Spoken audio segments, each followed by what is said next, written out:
Actually আমি মজা করতে পছন্দ করি, যেহেতু আমার নিজস্ব কোনো শব্দের অর্থ জানা নাই। ইনোভেশন, ইনোভেটিভ, ডিসকভার, তাই ইনোভেশন, ডিসকভার বা কোনো কিছু দেখলে আমি তাতে রং চং মাখতে খুব ভাল লাগে। ফরেক্স somehow said, "Mister, if I could find Stuart," I did ask, "How much?" Because he wrote on the last page of the last issue of his catalog, the last art catalog, and that is stay foolish, stay hungry, honesty, truth, and right. Though transparency and accountability equal respect for all, and honorables and protected in the position of one's position, respect for the appropriate law, opportunity and application and delivery of service to everyone's doorstep in such a way that everyone will be inspired to pay taxes, be self-aware, encourage others, and at the same time create opportunities and enrich them. This is exactly how I see a political view. In reality, our political background and thinking, I just put a question mark.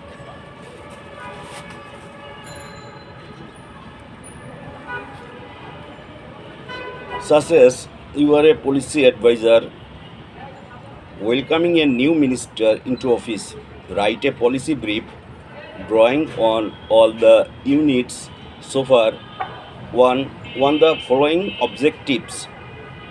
He wants to achieve cutting the budget deficit by making public services more efficient and reducing the welfare bill.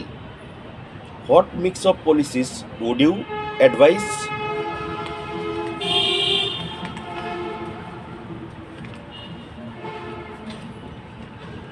Current fiscal context, budget ঘাটতি একটা ক্রমাগত challenge হয়ে দাঁড়িয়েছে আমাদের। এটা তো আমরা সবাই জানি, যা জনসেবা বা আমাদের কল্যাণমূলক কর্মসূচি ব্যয় বৃদ্ধির কারণও বেড়েছে। Office for budget responsibility OBR এর মতে কাঠামোগত ঘাটতি দীর্ঘমেয়াদী অর্থনৈতিক প্রবৃদ্ধিকে বাধাগ্রস্ত করতে পারে এবং ভবিষ্যতের সংকট মোকাবেলায় সরকারের ক্ষমতাকে সীমিত করতে পারে। সুতরাং সরকারি পরিষেবাগুলিতে দক্ষতা বাড়ানো এবং কল্যাণ সুবিধাগুলি পুনরুদ্ধার করার জন্য দ্বৈত পন্থা সবচেয়ে গুরুত্বপূর্ণ। Success policy objectives: enhance efficiency in public service, number 1. Number 2, reduce welfare bill. So number 1, enhance efficiency in public service, তার আন্ডারে যদি আমি ক্যাটাগরিজ করি, সাপোজ ডিটেলস পলিসি স্ট্র্যাটেজি কী হতে পারে। প্রথম, ইনহ্যান্স ইফিসিয়েন্সি ইন পাবলিক সার্ভিসেসের আন্ডারে streaming operations, what, how, outcomes. Number 2, technology and automation, what, how, examples, impact. Number 3, public private partnership, PPPS, what, how, evaluation. Same S point 2, reduce welfare bill. Reduce welfare বিলের আন্ডারে আমি আবার 3টা category করলাম। Suppose number 1, welfare reform, what, how, example, discussion. Number 2, job training and placement programs, what, how, impact. Number 3, conditionally measures, what, when, outcomes.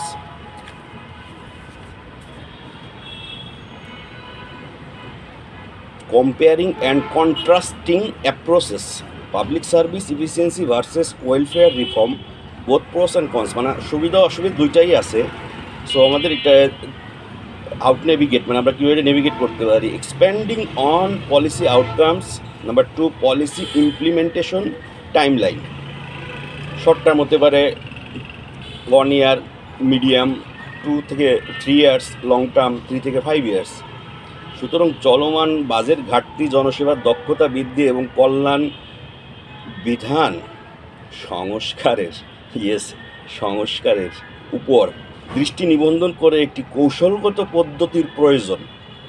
এই নীতিগুলো বাস্তবায়নের মাধ্যমে আমরা নাগরিকদের উপর নির্ভরশীল পরিষেবার কল্যাণ এবং গুণগত মানকে ত্যাগ না করেই আর্থিক চাপ কমানোর আশা করতে পারি। Recommendation for further consideration: stakeholder engagement, monitoring and evaluation, consideration for equity.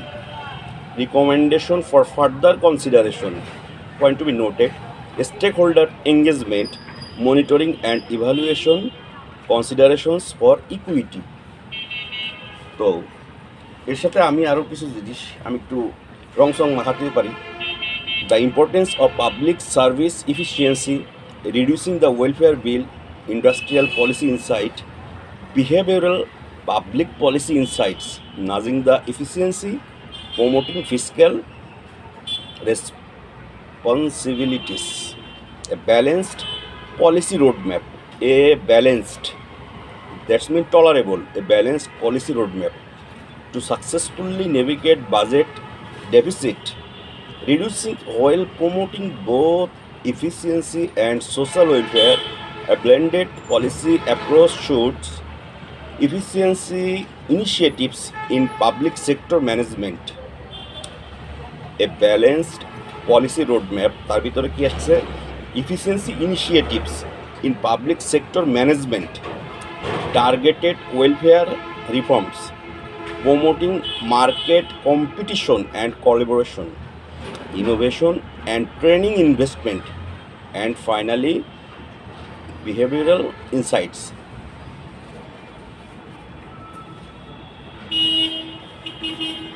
Martin Luther king junior আমার খুব পছন্দ, তো আমি তো কপি পেস্ট করি আর রং সং লাগাই। সাপোজ সারাটি জীবন সহ 53 বছর পূর্বে একজন মহান বাঙালি, যার মুক্তির ঘোষণায় 30 লক্ষ শহীদ ও মা বোনের ইজ্জতের উপর আমরা আজ দাঁড়িয়ে আছি। এটি আমাদের বন্দি দশার দীর্ঘ রাতের অবসান ঘটানোর জন্য একটি আনন্দের প্রভাত হিসেবে এসেছিল। কিন্তু 53 বছর পরেও আমরা মুক্ত নই। 53 বছর পরে ও আমাদের জীবন এখনও বৈষম্যের শৃঙ্খলে দুঃখজনকভাবে পঙ্গু। আর তাই আমরা আজ এখানে এসেছি একটি লজ্জাজনক অবস্থার নাটকীয়তা করতে, কারণ ধরে রাখা ও ছেড়ে যাওয়ার মধ্যে যে ভারসাম্য, তাই জীবন। আসুন আমরা হতাশার উপত্যকায় ভেসে না যাই। আমি আজ তোমাদের বলছি বন্ধুরা,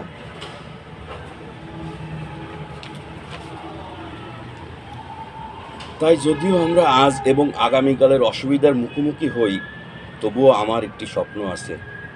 এটি বাঙালির স্বপ্নের গভীরে গঠিত একটি স্বপ্ন। আমার একটি স্বপ্ন আছে যে একদিন এই জাতি জেগে উঠবে এবং তার জাতীয়তার প্রকৃত অর্থে বেঁচে থাকবে। আমরা এই সত্যগুলিকে স্বতঃসিদ্ধ বলে ধরে রাখি যে সমস্ত মানুষ সমানভাবে তৈরি করা হয়েছে। আমরা এই সত্যগুলিকে স্বতঃসিদ্ধভাবে ধরে রাখি যে সমস্ত মানুষ সমানভাবে তৈরি করা হয়েছে, অর্থাৎ ইকুয়াল টু এভরিওয়ান প্রোসাইড টুয়াইস। আমার একটি স্বপ্ন আছে যে একদিন বাংলাদেশ সব কিছুতেই স্বয়ংসম্পূর্ণ হতে সক্ষম হবে। আমার একটি স্বপ্ন আছে যে একদিন অন্যায়ের উত্তাপে ভেসে যাওয়া, নিপীড়নের উত্তাপে ভেসে যাওয়া দেশটিও স্বাধীনতা ও ন্যায়ের মরুদ্যানে রূপান্তরিত হবে। আমার একটি স্বপ্ন আছে যে আমার ছোট বাচ্চাটি একদিন এমন একটি দেশে বাস করবে যেখানে তাদের যোগ্যতা দিয়ে, তাদের চরিত্রের বিষয়বস্তু দিয়ে বিচার করা হবে। আমার আজ একটি স্বপ্ন আছে। আমার একটি স্বপ্ন আছে যে একদিন 87,256টি গ্রামই সমানভাবে মূল্যায়িত হবে, সমানভাবে উপভোগ করতে পারবে শহর তথা দেশের সকল সুযোগ সুবিধা।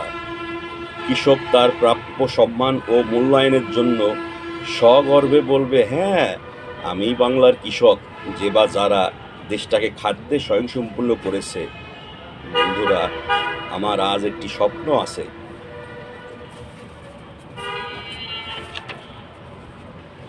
আমার একটি স্বপ্ন আছে যে একদিন আমার দেশের সকল ভাই ও বোন ধর্ম ও বর্ণ বৈষম্যের বাইরে গিয়ে কাঁধে কাঁধ মিলিয়ে মানবতাকে সামনে এগিয়ে নিয়ে যাওয়া সহ সকলেই তার কাজের স্বচ্ছতা ও জবাবদিহিতা নিশ্চিত করবে। দেশকে অর্থনৈতিকভাবে এমন শক্তিশালী করবে যে বাংলাদেশ হবে এশিয়া প্রশান্ত মহাসাগরীয় অঞ্চলে প্রাচ্যের বর্তমান সুইজারল্যান্ড। আমার আজ একটি স্বপ্ন আছে। তথাপি আমি একটি স্বপ্ন দেখেছি যে একদিন আমাদের জল, স্থল, সমুদ্র সহ আমাদের প্রতিটি সম্পদের যথাযথ ব্যবহার নিশ্চিতের মাধ্যমে প্রতিবেশী, আঞ্চলিক তথা আন্তর্জাতিক সকল দেশের সম্মান অর্জনে সক্ষম হব আমরা বাঙালি জাতীয়তাকে সাফল্যের উচ্চ শিখরে নিতে, পৃথিবীর পরিবর্তনে ভূমিকা রাখতে। আমার একটি স্বপ্ন আছে।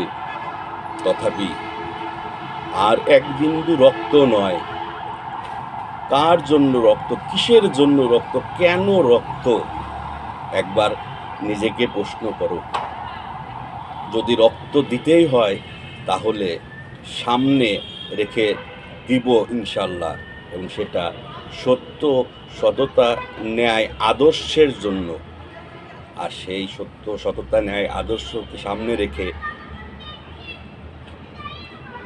ইনশাল্লাহ রক্ত যদি দিতে হয় তাহলে সেই রক্ত আমিই দেব। কিন্তু আমি প্রশ্ন রাখলাম সবার কাছে, কিসের জন্য, কার জন্য, কেন? কিসের জন্য, কার জন্য, কেন? সত্য, ন্যায় ও আদর্শের লড়াই, যে লড়াই রক্ত ছাড়াই লড়াই। আর যদি রক্ত দিতেই হয় চোখে চোখ রেখে, তাহলে আমিই দেব বন্ধুরা। ধন্যবাদ।